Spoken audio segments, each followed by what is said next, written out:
আমাদের গ্রাম বাংলায় কিন্তু আমাদের অনেক গরিব লোকজন আছে বা মা বোনেরা আছে যারা সারা বছর ব্যাপী ছাগল পালে এই আশায় যে কুরবানির সময় ছাগলটাকে বিক্রি করবে, অথবা গরু পালে। গ্রামগঞ্জে অনেক পরিবার আছে যে বছর শেষে কুরবানির সময় আসলে তারা এটা ভালো দামে বিক্রি করবে এবং সেই টাকা দিয়ে সারা বছর চলবে। সো আপনি যদি কুরবানি করেন তাহলে ওই প্রান্তিক জনগোষ্ঠীকেও কিন্তু সহায়তা করা হলো।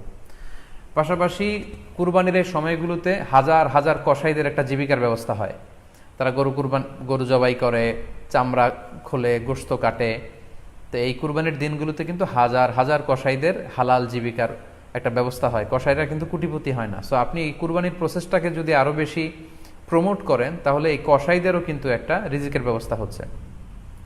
আরও ইন্টারেস্টিংলি, কুরবানির যে চামড়া, পশুর যে চামড়া, এই চামড়াগুলো কিন্তু ইয়াতিমের হক, গরিবদের হক।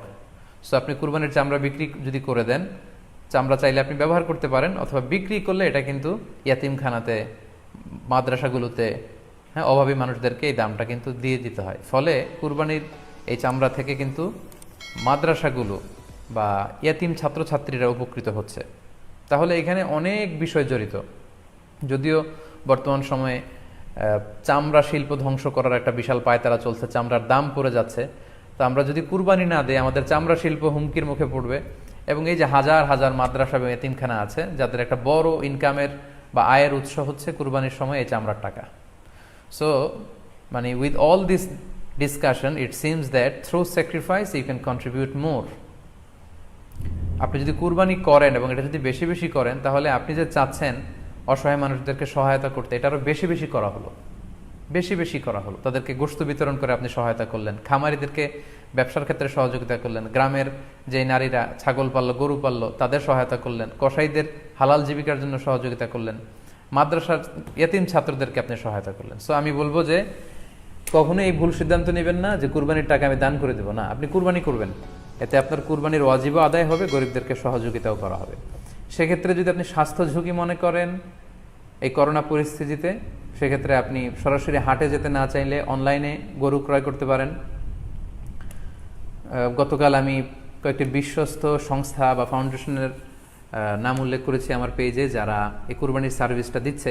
তারা বিশ্বস্ত, আপনারা তাদের কাছে টাকা পাঠিয়ে আপনি কয় ভাগে কুরবানি দিচ্ছেন জানাতে পারেন, আপনার নাম্বার দিয়ে রাখতে পারেন। তারা কুরবানির দিন, কুরবানির শেষে আপনাকে SMS করে জানিয়ে দিবে যে আপনার কুরবানি হয়েছে, আপনার কুরবানি আদায় হয়ে গেল।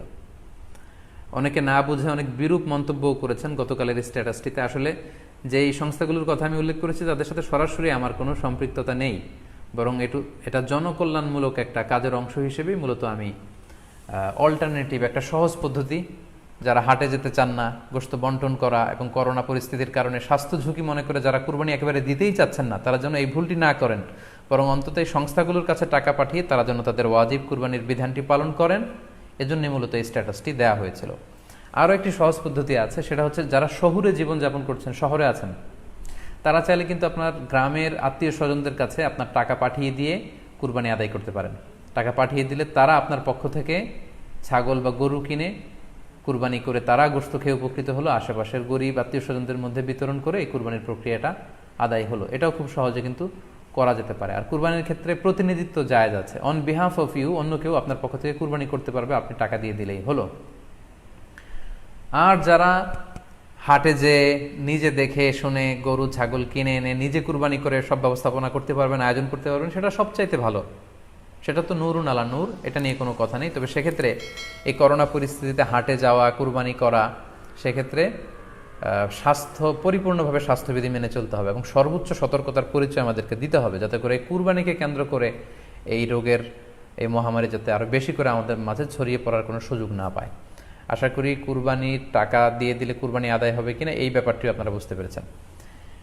এবার আমরা আসি, আরেকটি প্রশ্ন আমাদের কাছে খুব বেশি এসেছে, সেটা হচ্ছে কুরবানির পশু অনলাইনে ক্রয় করা যাবে কিনা।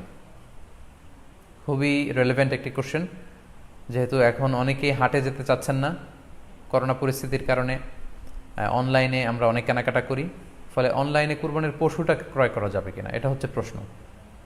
এক্ষেত্রে উত্তর হচ্ছে জি, অন্যান্য জিনিস আপনি যেমনি অনলাইনে ক্রয় করেন সেগুলো যেমনি জায়েজ, অনুরূপভাবে অনলাইনে কুরবানির পশুও ক্রয় করা জায়েজ। বিভিন্ন ডেইরি ফার্ম আছে, অ্যাগ্রো ফার্ম আছে এবং বিভিন্ন গরু ছাগলের খামার আছে। তারা কিন্তু, আমি দেখলাম যে বিক্রয়.com-এ না রকমারি.com-এ আমি দেখলাম যে তারা গরুর অ্যাড দিচ্ছে, গরুর ভিডিও সেখানে আপলোড করে দিচ্ছে, সেখানে তাদের ক্লায়েন্টরা সেটা দেখে তারা গরু ক্রয় করছে। যে এটা জায়েজ আছে ইনশাল্লাহ। আপনারা যদি স্বাস্থ্য ঝুঁকির কারণে গরুর হাটকে অ্যাভয়েড করতে চান, ওখানে যেতে না চান, আপনারা চাইলে অনলাইনে পশু ক্রয় করতে পারবেন। তবে সেক্ষেত্রে দুটি জিনিস আপনাকে নিশ্চিত হতে হবে, দুইটা জিনিস আপনাকে অনলাইনে পশু ক্রয় করার ক্ষেত্রে নিশ্চিত হতে হবে। প্রথম বিষয় হচ্ছে পশুটা দৈহিকভাবে ত্রুটিমুক্ত কিনা, এটা নিশ্চিত হতে হবে। অর্থাৎ পশুর বিস্তারিত অঙ্গ প্রত্যঙ্গের বর্ণনা আপনার জানা থাকা চাই। পশুটা সুস্থ আছে কিনা, বাহ্যিকভাবে সমস্ত ত্রুটিমুক্ত কিনা, এটা জানতে হবে। 2 নম্বর হচ্ছে পশুর বয়স সম্পর্কে আপনার জানতে হবে, কারণ যে কোনো বয়সের পশু দিয়ে কুরবানি করা যায় না, এটার একটা নির্ধারিত বয়স সীমা দেওয়া আছে শরিয়াতে, সেটা আপনাকে মেনটেন করতে হবে। প্রথম হচ্ছে সালিমাতুন মিনাল উয়ুবিজ যাহিরা, বাহ্যিক ত্রুটিমুক্ত হওয়া। যে কোনো পশু দিয়ে কিন্তু, অসুস্থ পশু দিয়ে কুরবানি করলে কিন্তু কুরবানি হবে না। এক্ষেত্রে আমরা সুনানে নাসাইর একটি হাদিস উল্লেখ করব। হাদিসটি সহিহ, বারা ইবনে আযিব রাদিয়াল্লাহু তাআলা আনহু বর্ণনা করেছেন। আল্লাহ রাসূল সাল্লাল্লাহু আলাইহি ওয়াসাল্লাম বলেছেন, লা ইয়াজুজু মিনাদ দাহায়া আল আওরাউল বাইয়িনু আওরুহা, এমন পশু দিয়ে কুরবানি হবে না যে এই পশুটা সুস্পষ্টভাবে অন্ধ কানা কোনো পশু দিয়ে কুরবানি হবে না। ওয়াল আরজাউল বাইয়িনু আরাজুহা, খোড়া, কুরবানি যেখানে করা হবে ওই জায়গা পর্যন্ত হেঁটে যেতে পারছে না, মাঠ থেকে বাড়িতে আনা যাচ্ছে না, এরকম খোড়া প্রাণী দিয়ে কুরবানি করা যাবে না। ওয়াল মারিদাতুল বাইয়িনু মারাদুহা, খুব বেশি অসুস্থ, খুবই দুর্বল অসুস্থ প্রাণী দিয়ে কুরবানি করা যাবে না। ওয়াল আজফা উল্লাতি লা তুনকি, এবং এমন বয়স্ক বৃদ্ধ প্রাণী যে অতি বয়সের ভারে এটা নুজ্জ হয়ে গিয়েছে এবং এর হাড্ডির ভেতরে যে মজ্জা শুকিয়ে গিয়েছে, এরকম প্রাণী দিয়েও কিন্তু কুরবানি করা যাবে না। তাহলে সুনানে নাসাইয়ের এই সহিহ হাদিসটির মধ্য দিয়ে আমরা বুঝতে পারলাম যে অন্ধ প্রাণী দিয়ে কুরবানি করা যায় না, খোড়া প্রাণী দিয়ে করা যায় না, খুবই দুর্বল প্রাণী দিয়ে এবং খুব বয়স হয়েছে এরকম প্রাণী দিয়ে কিন্তু কুরবানি করা যাবে না। তারপর আমরা সুনানে তিরমিজির আরেকটি হাদিস এখানে উল্লেখ করব। এই হাদিসটিও হাসান পর্যায়ের হাদিস। বর্ণনাকারী হচ্ছেন আলী রাদিয়াল্লাহু তাআলা আনহু। তিনি বলেন, নাহা রাসূলুল্লাহ সাল্লাল্লাহু আলাইহি ওয়াসাল্লাম আইয়ুদহা বিআ'যাবিল করনি ওয়াল উযুন, অর্থাৎ আল্লাহ রাসূল সাল্লাল্লাহু আলাইহি ওয়াসাল্লাম শিং ভাঙা এবং কান কাটা এরকম প্রাণী দিয়ে কুরবানি করতে নিষেধ করেছেন। অর্থাৎ ব্রোকেন হর্নস অ্যান্ড ইয়ার্স, কোনো পশুর যদি শিং দুটো ভাঙা থাকে অথবা কান কাটা থাকে, এরকম প্রাণী দিয়ে কুরবানি করলে কুরবানি আদায় হবে না।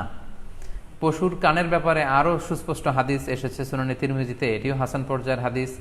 বর্ণনাকারী সাইয়েদনা আলী রাদিয়াল্লাহু তাআলা আনহু, তিনি বলেন যে নাহা রাসূলুল্লাহ সাল্লাল্লাহু আলাইহি ওয়াসাল্লাম আইয়ুদহা বিমুকাবালাহ আও মুদাবারাহ আও শারকা আও খারকা আও জাদআ, অর্থাৎ আল্লাহ রাসূল সাল্লাল্লাহু আলাইহি ওয়াসাল্লাম মুকাবালা মানে এমন প্রাণী যেই প্রাণীর কানের সামনের অংশ কাটা, এরকম প্রাণী দিয়ে কুরবানি করা যাবে না। আও মুদাবারা, এমন প্রাণী যে প্রাণীর কানের পেছনের অংশ কাটা, সেটা দিয়ে কুরবানি করা যাবে না। আও শারকা, অথবা কানের মাঝখানে কাটা, দুই দিক ঝুলে আছে, করা যাবে না। আও খারকা, অথবা কানের ভেতরে ছিদ্র, পশুর কানে যদি ছিদ্র থাকে, কেটে যে ছিদ্র হয়ে গিয়েছে, ড্রিলড হয়ে গিয়েছে, সেই প্রাণী দিয়ে কুরবানি করা যাবে না। আও জাদা, অথবা নাক কাটা, এরকম প্রাণী দিয়ে কুরবানি করা যাবে না।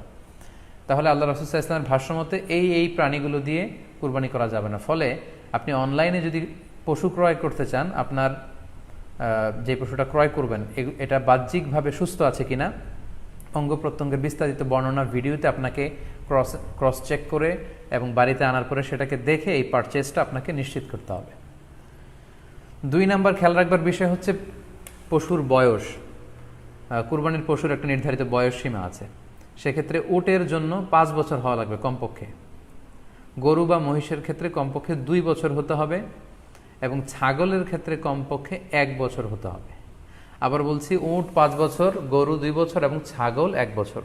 তবে মেষ বা ভেড়া, দুম্বা এগুলো যদি 6 মাসের হয়, দেখতে যদি মোটা সোটা হয়, 1 বছরের মতো মনে হয়, তাহলে সেগুলো দিয়েও কুরবানি করা যাবে। সেক্ষেত্রে পশুর যে দাঁত আছে, নিচের পাটির যে পশুর দাঁত, এই দাঁতগুলোর পাশে 2টা ধারালো দাঁত থাকে, এগুলো উঠেছে কিনা এগুলো দেখে দেখে আপনারা পশুর বয়সকে নির্ণয় করতে পারবেন। তাহলে অনলাইনে ক্রয়ের ক্ষেত্রে আমাদের উত্তর হচ্ছে যে অনলাইনে আপনি পশু ক্রয় করতে পারবেন। সেক্ষেত্রে আপনাকে 2টি বিষয়ে খুব খেয়াল রাখতে হবে। এক হচ্ছে পশুর অঙ্গ প্রত্যঙ্গ ঠিক আছে কিনা, বাহ্যিকভাবে সব ধরনের ত্রুটিমুক্ত কিনা। 2 নম্বর হচ্ছে পশুর বয়স। এই 2টি জিনিস যদি আপনি এনশিওর করেন, আপনি অনলাইনে পশু ক্রয় করে সেটা দিয়ে কুরবানি করলে কুরবানি হয়ে যাবে ইনশাল্লাহ, কোনো সমস্যা নেই। আরও একটি প্রশ্ন আমাদের কাছে খুব বেশি এসেছে, সেটা হচ্ছে কুরবানি কি পুরো পরিবারের পক্ষ থেকে একজন দিতে হবে নাকি সামর্থ্যবান প্রত্যেকের দিতে হবে? আই রিপিট, আমি আবার বলছি, প্রশ্নটি হচ্ছে যে অনেকে এই প্রশ্নটি করেছেন যে পুরো পরিবার থেকে একজন দিলে হয়ে যায় নাকি সামর্থ্যবান প্রত্যেকের দিতে হয়। সম্মানিত দিনী ভাই এবং বোনেরা, এটি একটি মতবিরোধপূর্ণ মাসআলা, অর্থাৎ এই মাসআলার ক্ষেত্রে স্কলারদের মধ্যে মতভেদ পাওয়া যায়। এক্ষেত্রে দুইটি মতামত। একদল স্কলার বলেছেন যে এটা পরিবারের পক্ষ থেকে একজন দিলে আদায় হয়ে যাবে, অপর মতামত হচ্ছে যে না, সামর্থ্যবান প্রত্যেকেরই দিতে হবে। আমরা দুইটি মতামত নিয়ে আলোচনা করি। প্রথম মত হচ্ছে যে এক পরিবারের পক্ষ থেকে একজনই যথেষ্ট। এই মতামতটিও দলিলের দিক থেকে বেশ শক্তিশালী। সেক্ষেত্রে আমরা মেহনাফ ইবনে সুলাইম রাদিয়াল্লাহু তাআলা আনহুর বর্ণিত একটি হাদিস সুনানে আবু দাউদে এসেছে, হাদিসটি হাসান পর্যায়ের হাদিস। তিনি বলছেন, ও নাহনু উকুফুন মা রাসূলিল্লাহ বিআরাফাতিন, আমরা রাসূল সাল্লাল্লাহু আলাইহি ওয়াসাল্লামের সাথে 9 জিলহজ আরাফার ময়দানে ছিলাম।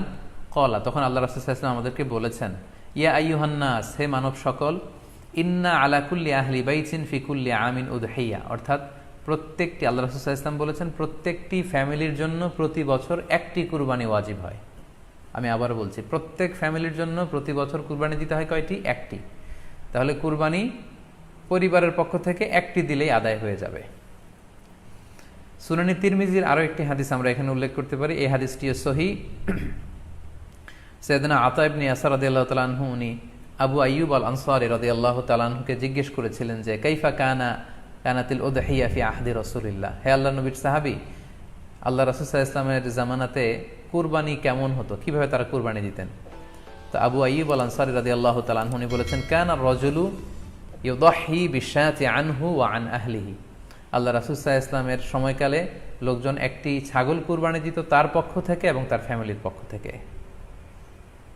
আনহু ওয়া আন আহলিহি, তার নিজের পক্ষ থেকে এবং ফ্যামিলির পক্ষ থেকে। অর্থাৎ এই হাদিসগুলোর আলোকে বোঝা যায় যে পুরো পরিবারের পক্ষ থেকে একজন কুরবানি দিয়ে দিলেই আদায় হয়ে যাবে। স্বামীও চাকরি করেন, স্ত্রীও চাকরি করেন, স্বামীরও টাকা আছে, স্ত্রীর টাকা আছে, দুইজনের আলাদা করে দিতে হবে না। স্বামী যদি একটা ছাগল কুরবানি দিয়ে দেয় তাহলে স্ত্রীর পক্ষ থেকে, পুরো ফ্যামিলির পক্ষ থেকে কুরবানি আদায় হয়ে যাবে। এই হাদিসগুলোর আলোকে বোঝা গেল। দ্বিতীয় আরেকটি মত আছে, সেই মতটি হচ্ছে প্রত্যেক সামর্থ্যবানের উপর ওয়াজিব। এটি ইমাম আবু হানিফার মত এবং আমাদের বাংলাদেশে এটিরই প্রচলন হয়ে এসেছে। আমরা এই মতামতটিকেই বেশি আমরা শুনে থাকি সব জায়গায়, যে যারাই সামর্থ্যবান প্রত্যেকের আলাদাভাবে দিতে হয়। স্বামী সামর্থ্যবান হলে স্বামীর দিতে হবে, স্ত্রী সামর্থ্যবান হলে স্ত্রীকে দিতে হবে, ছেলেরা হলে ছেলের দিতে হবে। এটা প্রত্যেকের আলাদাভাবে ইন্ডিভিজুয়ালি দিতে হয়। এবং সেক্ষেত্রে ওনারা দলিল দিচ্ছেন সুনান ইবনু মাজার একটি হাদিস, হাদিসটি সহিহ, যেখানে আল্লাহ রাসূল সাল্লাল্লাহু আলাইহি ওয়াসাল্লাম বলেছেন, মান কানা লাহু সাআহ, যার সামর্থ্য আছে কিন্তু ওয়ালাম ইউদাহি, সামর্থ্য থাকার পরেও সে কুরবানি দেয় না, ফালা ইয়াকরাবান্না মুসাল্লানা, সেজন্য ঈদুল আজহার দিন আমার ঈদগাহে না আসে নামাজ পড়তে। আল্লাহ রাসূল সাল্লাল্লাহু আলাইহি ওয়াসাল্লাম হুঁশিয়ারি বাণী ঘোষণা করেছেন, ধমক দিয়েছেন যে সামর্থ্য থাকার পরেও যে কুরবানি দেয় না সেজন্য আমার ঈদগাহে না আসে। এই হাদিসের আলোকে ওনারা বলেছেন মান কানা লাহু সাআহ, যার সামর্থ্য আছে। ওনারা বলছেন যে এটা ইন জেনারেল, ব্যাপক, যারই সামর্থ্য আছে তাকেই দিতে হবে। সো এখানে বাস্তবতা হচ্ছে দুই পক্ষেরই খুব ভ্যালিড দলিল আছে। আর কোনো মাসআলার ক্ষেত্রে যখন মতবিরোধ থাকে, দুই পক্ষেরই দলিল থাকে, সেক্ষেত্রে বাড়াবাড়ি করাটা অনুচিত। বরং এটা হচ্ছে ইসলামের সৌন্দর্য, এখানে প্রশস্ততা রয়েছে। সো যারা মনে করে যে ফ্যামিলির পক্ষ থেকে একজন কুরবানি দিলেই আদায় হয়ে যাবে, তাদেরও দলিল আছে, তাদেরকে সেটা করতে দেওয়া উচিত। তবে আমরা এটাকেই সাজেস্ট করি যে প্রত্যেক সামর্থ্যবানের উপর কুরবানি দেওয়া উচিত। এতে করে যিনি কুরবানি দিবেন উনি সওয়াব পেয়ে উপকৃত হলেন, আবার উনি কুরবানি দেওয়ার কারণে গোশত বিতরণ করলেন, ফলে গরিবরা উপকৃত হলো। সো সামর্থ্যবান প্রত্যেকেরই উচিত বেশি বেশি কুরবানি দেয়া। আশা করি এই মাসালাটাও আপনারা বুঝতে পেরেছেন। সম্মানিত, শুধু আমরা আমাদের লাইভের একেবারে শেষের দিকে চলে এসেছি। আমরা খুব বেশি লম্বাচড়া করতে চাই না, যদিও বলেছিলাম সংক্ষিপ্ত লাইভ, মাঝখানে একবার ইন্টারনেট এবং ইলেকট্রিসিটি চলে যাওয়ার কারণে একবার ইন্টারাপ্ট হলো। এ পর্যায়ে আমরা অল্প কয়েকটি রিমাইন্ডার আপনাদের সাথে শেয়ার করে আজকের আলোচনাটুকু আমরা এখানেই জবনিকা টানবো, এখানেই আমরা আলোচনাটি শেষ করবো ইনশাআল্লাহ। প্রথম যে রিমাইন্ডারটি আপনাদের সাথে আমি শেয়ার করতে চাই সেটি হচ্ছে, সম্মানিত সুধী, আমরা অনেকেই বাজার থেকে পশু আনার সময় বা কুরবানি করার সময় পশুর সাথে অনেক বেশি অমানবিক আচরণ করি, এতে করে কিন্তু আপনার কুরবানিটা, পুরো কুরবানির প্রক্রিয়াটাই প্রশ্নবিদ্ধ হয়ে যেতে পারে। তাই আজকের লাইভের মধ্য দিয়ে যারাই আপনারা যুক্ত হয়েছেন, আমি সবাইকে বলছি আমরা যাতে পশুর সাথে মানবিক আচরণ করি, কুরবানির পশুর সাথে এমন কোনো আচরণ যাতে না করি যাতে ওর কষ্ট না হয়, আমরা যেন এটা খেয়াল রাখি। বিশেষ করে জবাই করার আগে পশুকে ভালোভাবে রশি দিয়ে বেঁধে নেয়া এবং ছুরিটা, যেই ছুরি দিয়ে জবাই করা হবে সেটা খুব ধারালো থাকা। আল্লাহ রাসূল সাল্লাল্লাহু আলাইহি ওয়াসাল্লাম কিন্তু এই দিক নির্দেশনা আমাদেরকে দিয়েছেন। সুবহানাল্লাহ, ইসলাম যে কতটা চেক অ্যান্ড ব্যালেন্স, কতটা ভারসাম্যপূর্ণ জীবন বিধান। আল্লাহ রাসূল সাল্লাল্লাহু আলাইহি ওয়াসাল্লাম সহিহ মুসলিমের বর্ণনায় তিনি বলছেন, ইযা যাবাহতুম ফাআহসিনুয যিবহা, তোমরা যখন জবাই করবে সেখানেও তোমরা ইহসান করো। কেননা আল্লাহ তাআলা সব জায়গায় ইহসানকে অবধারিত করেছেন। আমরা জীবনে যাই করব না কেন সেটা ইহসানের সাথে করতে হবে। তো পশুটাকে কিন্তু আমি জবাই করব, স্লটার করব, আল্লাহ রাসূল সাল্লাল্লাহু আলাইহি ওয়াসাল্লাম বললেন যখন স্লটার করবে, জবাই করবে, তখনও সেটার প্রতি ইহসান করে তোমরা জবাই করো। ওয়া ইযা যাবাহতুম ফাআহসিনুয যিবহা, সেক্ষেত্রেও তোমরা সফট হার্টেড হও, সেটাকে ইহসানের সাথে জবাই করো। কিভাবে ইহসানের সাথে জবাই করবে? ওয়ালিয়ুহিদ্দা আহাদুকুম শাফরাতাহু ওয়ালিয়ুরিহ যাবিহাতাহু, তোমরা তোমাদের ছুরিটা খুব বেশি করে ধারালো করে নাও, যাতে করে খুব স্মুথলি স্লটারিংটা হয়ে যায়, খুব স্মুথলি কুরবানিটা তাড়াতাড়ি হয়ে যায়, যাতে প্রাণীটার কষ্ট না হয়। আমরা প্রায়ই আমাদের ব্যাখেয়ালে বা অবহেলাবশত কুরবানির পশু ট্রাক থেকে নামানো, হাট থেকে নিয়ে আসা, এমনভাবে আমরা কুরবানির পশুর সাথে ট্রিট করি, এতে করে কিন্তু অনেক অমানবিক আচরণ আমাদের দ্বারা প্রকাশ পেয়ে যায়। সো আমরা যদিও এটাকে জবাই করব, আমরা যেন ইহসানের সাথে জবাই করি, এই বিষয়টা যেন আমরা খেয়াল রাখি। এটা হচ্ছে প্রথম রিমাইন্ডার। দ্বিতীয় রিমাইন্ডার হচ্ছে, আমাদের দেশে প্রায় এটা ঘটে, জবাই করার পরে অনেক কসাইরা তাড়াতাড়ি এই পশুটার দেহ থেকে প্রাণ বের হয়ে যাওয়ার জন্য ছোট ছুরি দিয়ে জবাই করা প্রাণীটার গলার মধ্যে খোঁচা মারতে থাকে, গলায় বারবার খোঁচা মারতে থাকে। এটা কিন্তু ঠিক না। স্পাইনাল কর্ডে যদি আপনি জবাই করার পরে বারবার খোঁচা মারেন, তাহলে কিন্তু এই প্রাণীটার অপমৃত্যু হতে পারে, অর্থাৎ এটা স্বাভাবিক কোনো মৃত্যু নয়।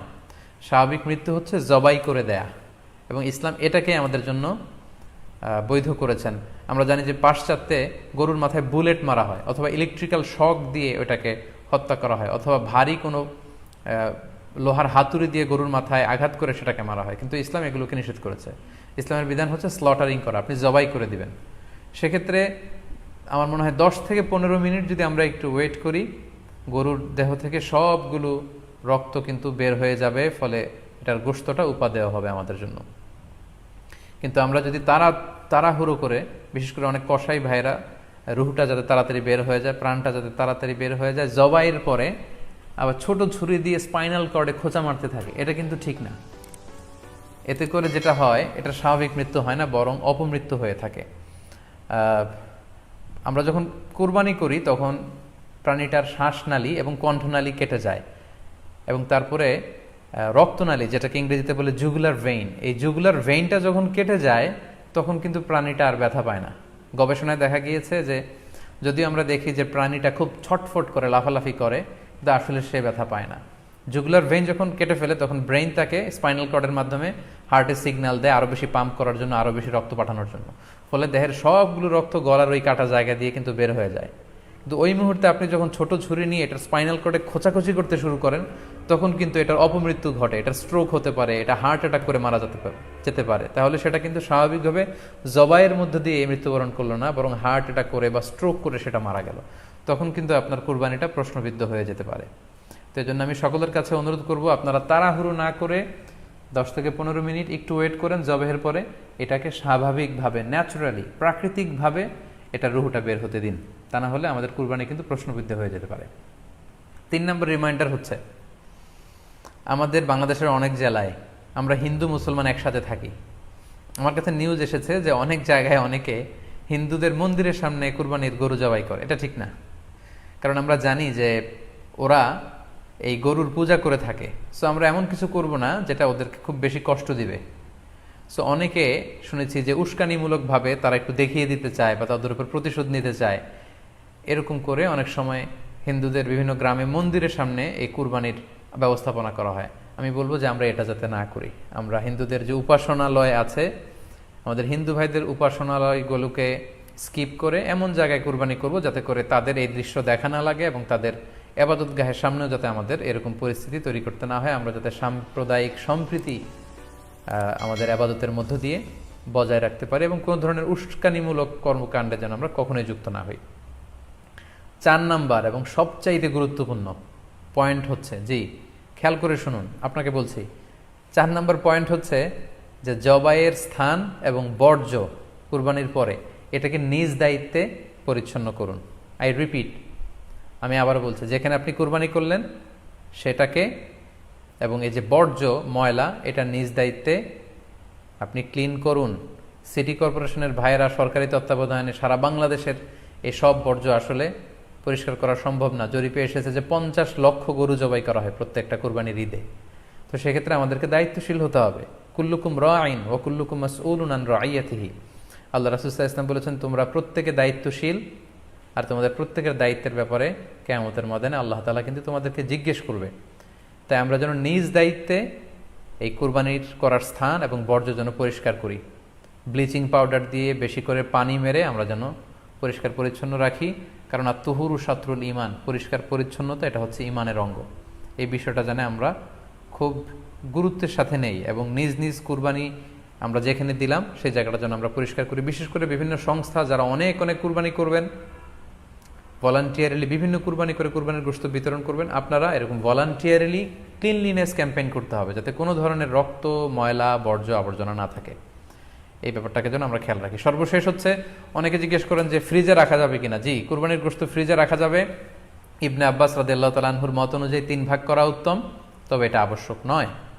আপনি 1 ভাগ নিজে খাবেন, 1 ভাগ আত্মীয় স্বজন প্রতিবেশীদের দিবেন, আরেক ভাগ গরিব দুঃখীদের মাঝে বন্টন করে দিবেন, এটা উত্তম, কিন্তু এটা আবশ্যক নয়। পুরো গোশত যদি আপনার লেগে যায় আপনি ভোগ করতে পারেন, আর যদি আপনার কাছে অতিরিক্ত গোশত থাকে এটা আপনি আত্মীয়দের দান করুন, গরিব আত্মীয়দের আপনি উপহার দিন, গরিব মিসকিনদের, সুবিধা বঞ্চিত মানুষদেরকে আপনি এগুলো দান করুন। কারণ সূরাতুল হজ্জের 28 নম্বর আয়াতে আল্লাহ তাআলা বলেছেন, ফাকুলু মিনহা ওয়া আত'ইমুল বাঈসাল ফাকির, তোমরা কুরবানির এই গোশত নিজেরাও খাও এবং অভাবী লোকদেরকে দাও। এবং সহিহ বুখারীতে আল্লাহ রাসূল সাল্লাল্লাহু আলাইহি ওয়াসাল্লামের একটি বর্ণনা, আল্লাহ রাসূল সাল্লাল্লাহু আলাইহি ওয়াসাল্লাম বলেছেন, কুলু ওয়া আত'ইমু ওয়াদাখিরু, অর্থাৎ কুরবানির গোশত তোমরা খাও, ওয়া আত'ইমু মানে অন্যদের খাওয়াও, ওয়াদাখিরু এবং তোমরা এটাকে প্রিজার্ভ করে রাখো বা জমা করেও রাখতে পারো। অর্থাৎ আপনি চাইলে ফ্রিজে রাখতে পারবেন, আপনি পরবর্তীতে খেতে চাচ্ছেন আপনি রাখতে পারবেন ইনশাআল্লাহ। সো উত্তম হচ্ছে 3 ভাগ করে 1 ভাগ নিজে খাওয়া, 1 ভাগ আত্মীয় স্বজনদের প্রতিবেশীদের দেয়া এবং 1 ভাগ অভাবী, সুবিধা বঞ্চিত গরিব মিসকিনদের মাঝে বন্টন করে দেয়া। এবং অবশ্যই অবশ্যই যাদের সামর্থ্য আছে আপনারা বেশি বেশি কুরবানি করুন এবং এই কুরবানির মধ্য দিয়ে আমরা অনেক অনেক প্রান্তিক জনগোষ্ঠী, সুবিধা বঞ্চিত মানুষ, তাদের কাছে আমাদের সহায়তাগুলো পৌঁছে দিতে পারবো। সম্মানিত সুধী, আপনাদের সবাইকে আবারও শুকরিয়া জানাই। দীর্ঘ সময় নিয়ে আপনারা আমাদের লাইভ প্রোগ্রামটিতে জয়েন করেছেন। এখনও দেখা যাচ্ছে প্রায় 22,700 দিনী ভাই বোন আমাদের লাইভটি শুনছেন। আপনাদের সবাইকে আবারও আন্তরিক শুভেচ্ছা এবং অভিনন্দন। আমরা কামনা করি যে আল্লাহ তাআলার কাছে আমরা ফরিয়াদ করি জিলহজ মাসের প্রথম 10 দিনের যে বারাকা, রাহমা, আমরা যেন নফল আবাদত করে করে বেশি বেশি তাকবীর, তাহলিল দিয়ে এই দিনগুলো যেন মুখরিত রাখতে পারি, বেশি বেশি নফল আবাদত করতে পারি, নফল রোজা রাখতে পারি। বিশেষ করে অবশ্যই আরাফার দিনের রোজা যাতে আমরা মিস না করি। এবং যদিও করোনা পরিস্থিতির মধ্যে দিয়ে আমরা সবাই আতঙ্কিত, তারপরেও গোটা মুসলিম উম্মার জন্য আমরা দোয়া করি যে এই ঈদুল আজহার উৎসব যাতে আমরা ভাব গাম্ভীর্যের সাথে আবাদতের মধ্য দিয়ে, আনন্দ উৎসবের মধ্য দিয়ে পালন করতে পারি। আপনাদের সবার জন্য আমি দোয়া করছি, আমি নিজেও আপনাদের সবার কাছে দোয়া চাই।